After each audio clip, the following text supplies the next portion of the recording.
Assalamualaikum warahmatullahi wabarakatuh. Saya Naurah Nadira binti Razmi. Saya akan menunjukkan cara untuk memasukkan data ke dalam SPSS dan melaksanakan hipotesis yang telah diberikan, iaitu adakah tinggi lelaki sama dengan perempuan, berat lelaki lebih berat daripada perempuan, CGPA lelaki bagi semester 1 dan semester 2 lebih tinggi berbanding perempuan. Okey. Mula-mula kita perlu ada SPSS, aplikasi SPSS dan data. Okey, ni data yang saya perolehi daripada Google Form. Okey. Mula-mula kita perlu masukkan data tadi ke dalam SPSS ni. Jadi cara saya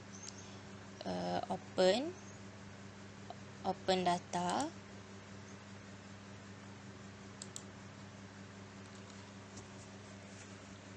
Okey, cari data tu dekat mana.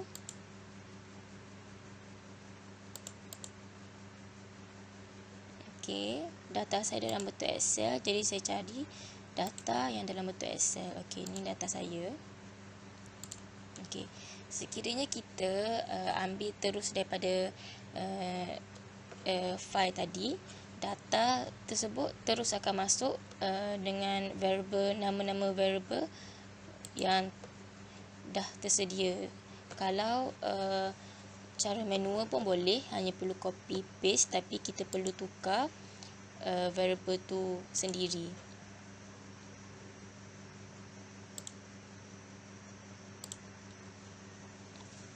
Okey. Variable yang tak ada ni variable yang telah saya padam, kerana data tersebut saya tidak perlu, iaitu time stamping dengan CGPA semester 3. Okey. Dekat sini kita boleh nampak data saya, variabelnya dah automatik dah masuk ke dalam nama-nama variable tersebut. Sekarang kita nak check adakah data kita ni berada dalam data yang betul. Itu jenis kuantitatif atau kualitatif. Okey, bagi data yang numerik, kita bertukar kepada numerik itu jenis kuantitatif. Okey, bagi data yang kualitatif kita tak bertukar kerana kita ada cara lain. Okey. Sekarang kita dah ada data. Okey. Sekarang kita perlu tukar data yang bukan dalam bentuk nombor ni kepada nombor. Caranya ialah kita tukar dalam bentuk kod. Okey. Cara nak tukar ialah dengan tekan transform,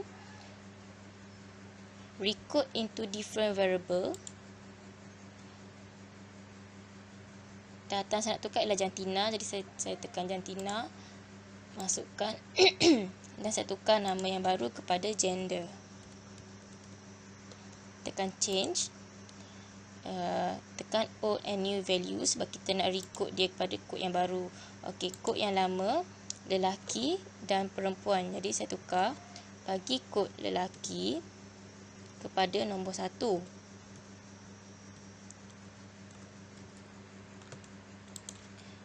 Okey, lepas tu tekan add, dia akan bertukar kat sini lelaki kepada kod 1. Seterusnya perempuan.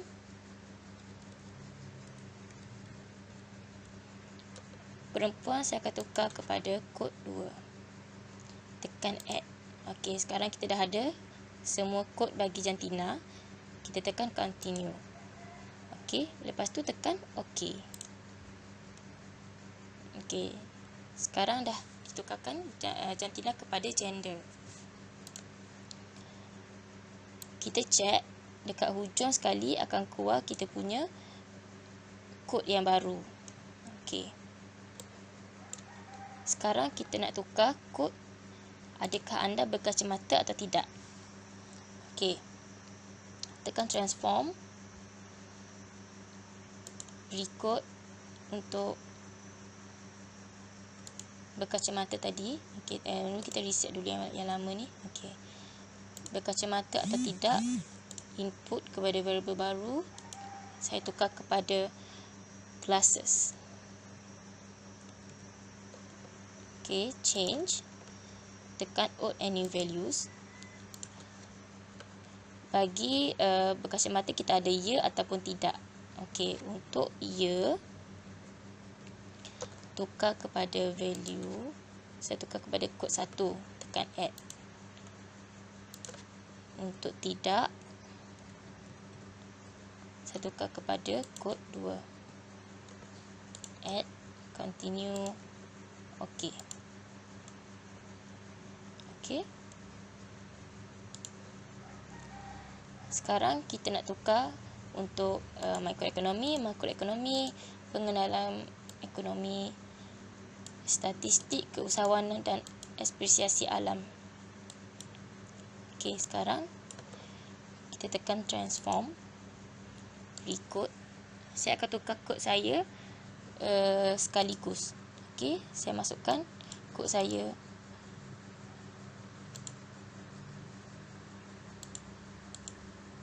Sekaligus.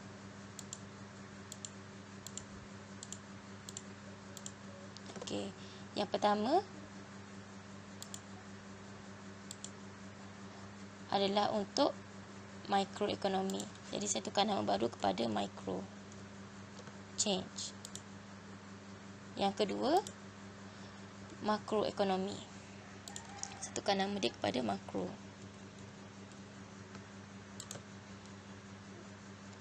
Yang ketiga, pengenalan. Saya tukar kepada ecomac. Yang keempat, statistik.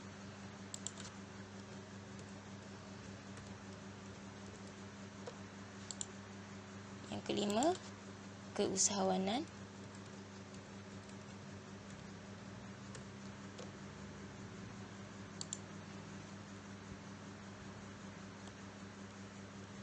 Dan yang keenam, apresiasi. Okey. Sebabkan tulisan ni panjang, jadi kita kena cek satu persatu.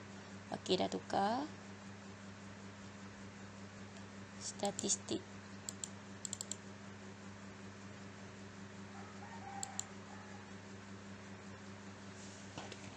Saya tukar nama dia. Semua dah tak masuk.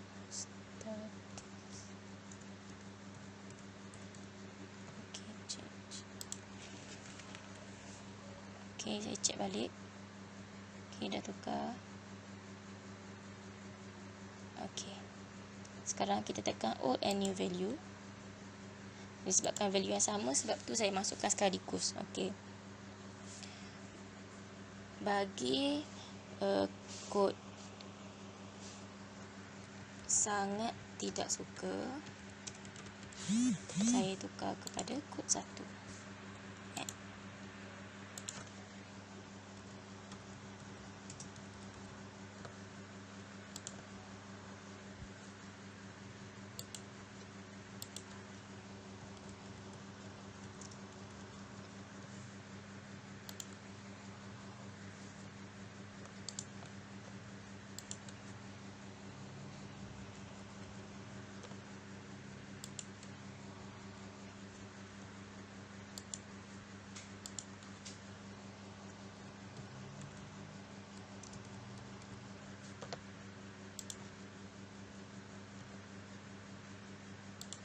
Okey, saya dah ada semua kod 1 hingga 5. Saya dah record kepada kod yang baru.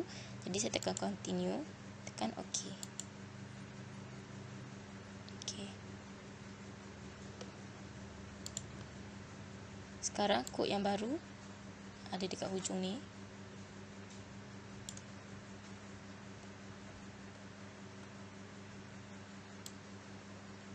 Okey, kita cek adakah kod kita dan semua data ni adalah betul ataupun tidak. ada missing ataupun tidak, caranya adalah tekan descriptive statistik, frequency. Okey, control all into tekan statistik, mean, standard variation, minimum, maximum. Okey, tekan continue, tekan OK.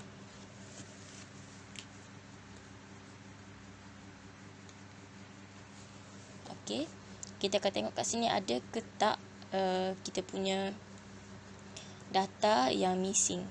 Okey. Okey, daripada sini kita tengok tak ada data yang missing. Semua data adalah betul. Okey, kat sini kita boleh tengok kesemua sekali responden ada 54 orang. Mean, standard deviation, minimum, maximum, percentage. Okey, frequency table.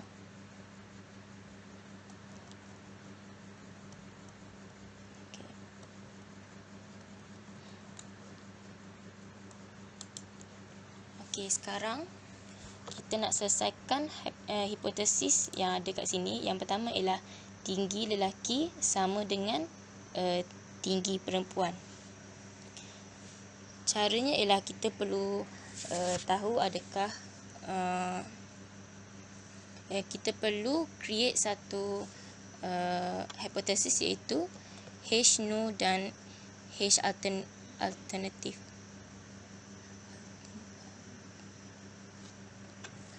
Okey, sekarang untuk soalan nombor 1, H null ialah mu lelaki sama dengan mu perempuan. H alternate ialah mu lelaki tidak sama dengan mu perempuan. Kita nak buktikan adakah hipotesis ini betul ataupun tidak. Caranya ialah kita pergi dekat SPSS tadi. Kita transform data untuk ketinggian dan jantina. Okey, tapi kita tidak boleh guna jantina. Kita harus guna gender, kerana gender sudah berada dalam kod numerik. Okey, sekarang kita tekan analyze,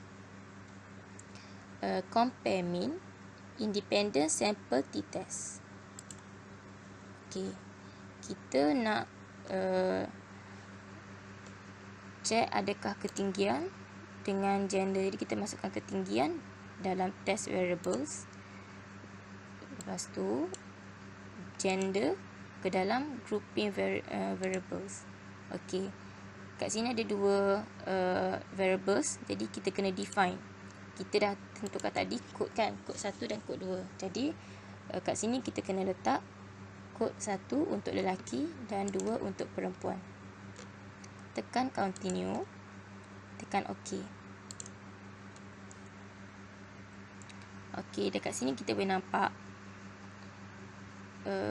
jumlah lelaki adalah 13 orang dan jumlah perempuan adalah 41 orang. Mean lelaki adalah 169.34 dan mean perempuan 156.22. Dekat mean ni kita boleh simpulkan bahawa ketinggian lelaki lagi tinggi pada ketinggian perempuan. Untuk membuktikannya, kita akan tengok tabel independent t-test. First, kita kena tahu berapa nilai alpha, iaitu 95% confidence interval of difference.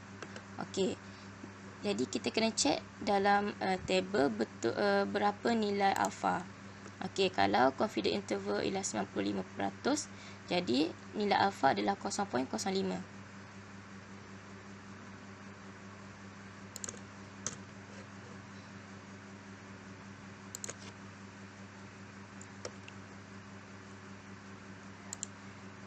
Sekarang kita nak tahu sekiranya nilai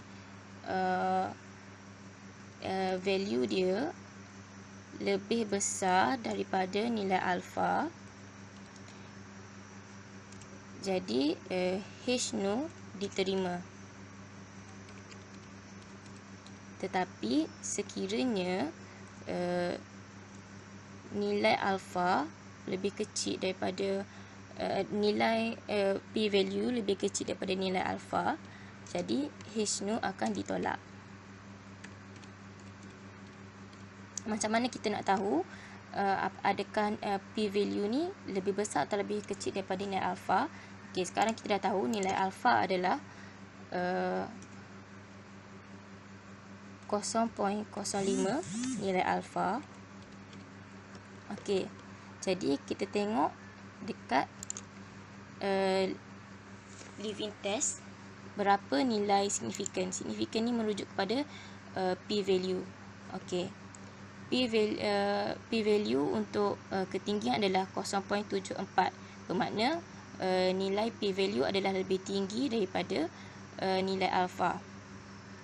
Okey, disebabkan nilainya lebih besar daripada nilai alfa, kita akan baca untuk equivariant assume. Okey, jadi kita kena baca yang ke atas ni.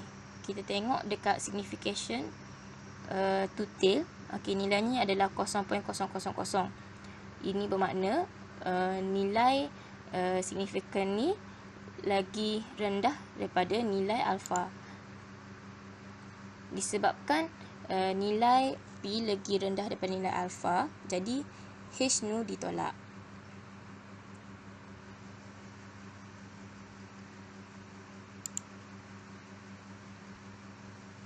Okey, seterusnya kita rujuk ke soalan yang kedua, iaitu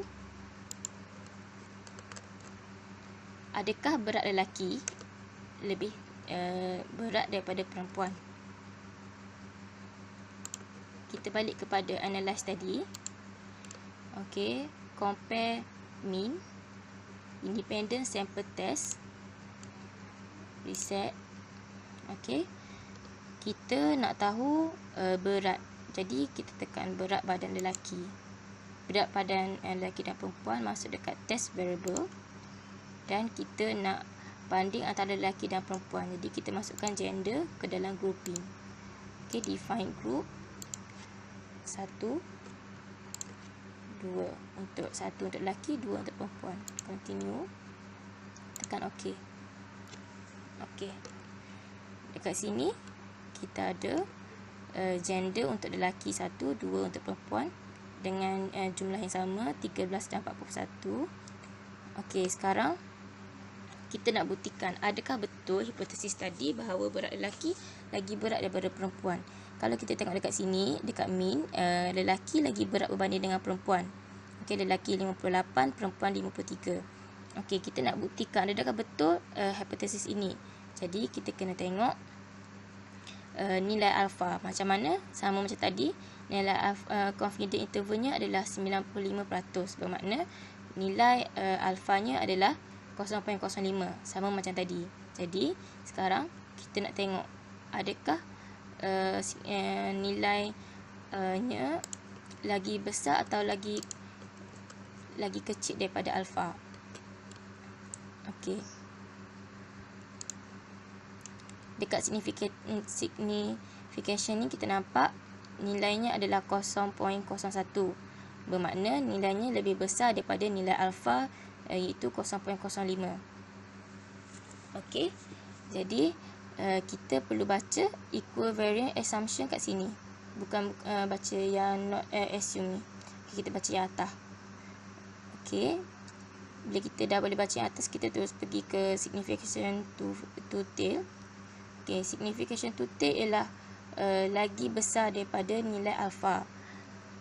Jadi disebabkan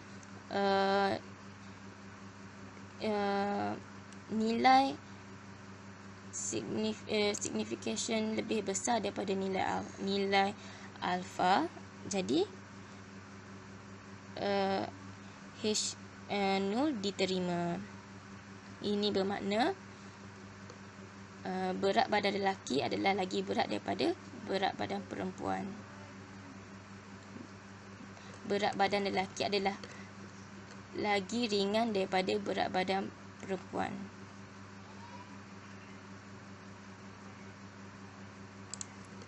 Okey. Seterusnya kita nak analyse soalan ketiga, iaitu GPA semester 1 lelaki lebih besar daripada perempuan. Kita pergi ke analyse tadi. Analyse, compare mean, independent test, reset. Okey.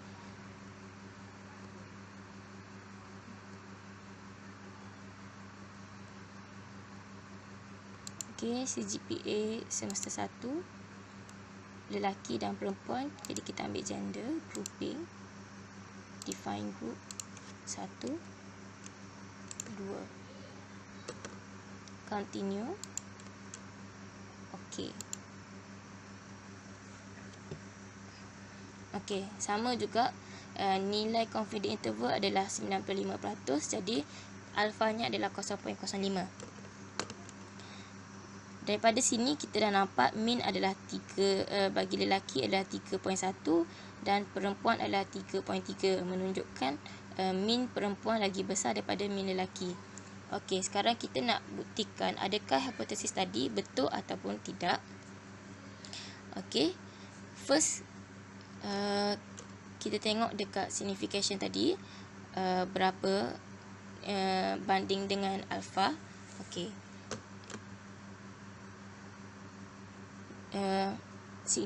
Significationnya menunjukkan bahawa nilai P adalah lagi besar berbanding nilai alpha. Jadi kita perlu baca variable yang atas. Jadi kita tengok signification to tail juga menunjukkan bahawa nilai alpha lagi kecil. Jadi H nu-nya diterima.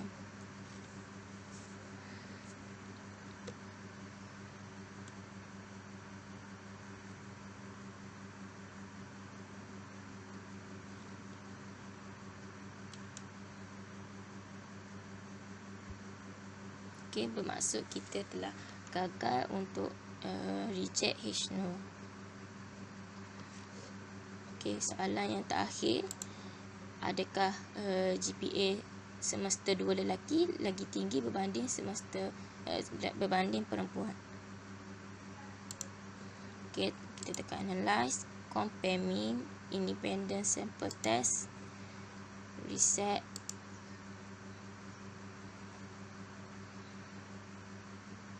Okey, semester 2, variable test, gender, grouping, define, continue. Okey. Okey, kita dah nampak kat sini daripada mean kita nampak ni markah perempuan lagi tinggi berbanding markah lelaki. Okey, sekarang kita nak tahu adakah hipotesis tadi betul ataupun salah, diterima atau ditolak. Jadi kita check dekat sini, interval masih lagi 95%,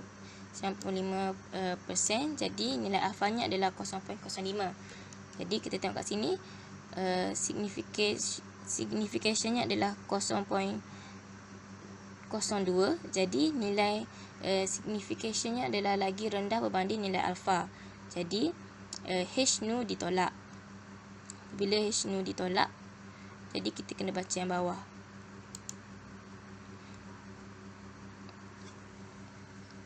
Okey, ini menunjukkan bahawa